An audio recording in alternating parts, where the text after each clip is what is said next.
अस्सलाम वालेकुम बहनों। आज यौम आशूरा का बहुत ही बाबरकत और अजीम दिन है।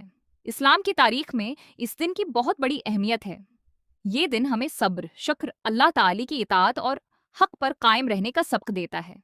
अगर आज आपके पास सिर्फ चंद मिनट भी हों तो उन्हें अल्लाह ताली की इबादत में ज़रूर गुजारें।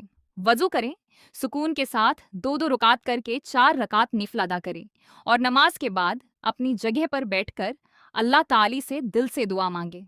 बहनों, आज अपने लिए दुआ करें, अपने माँ बाप के लिए दुआ करें, अपनी औलाद, अपने घर वालों, अपने मरहूमीन और पूरी अम्ते मुसलमा के लिए भी दुआ करना ना भूलें। अल्लाह ताली अपने बंदों की हर दुआ सुनता है और अपने बंदों पर बहुत मेहरबान है। आज के दिन ज़्यादा से ज़्यादा इस्तगफार करें, दुरूद पाक पढ़ें, कुरानी पाक की तलावत करें और सूरह इखलास भी बार बार पढ़ें।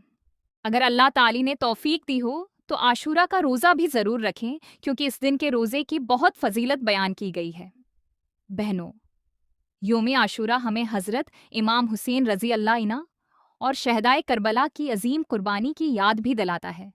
उन्होंने दीन इस्लाम की खातिर हर तकलीफ बर्दाश्त की, लेकिन हक का रास्ता नहीं छोड़ा।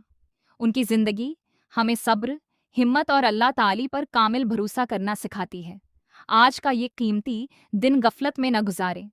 अपने रब को याद करें, तौबा करें, खूब दुआएं मांगें, क्योंकि हो सकता है आज की एक सच्ची दुआ आपकी पूरी ज़िंदगी बदल दे। अल्लाह ताली हम सबकी दुआओं को कबूल फरमाए, हमारे गुनाहों को मुआफ़ फरमाए, हमारे रिज़्क में बरकत आता फरमाए, हमारे घरों में सुकून और रहमत नाजिल फरमाए और हमें हमेशा अपने दीन पर साबित कदम रखे। आमीन या रबिल आलमीन।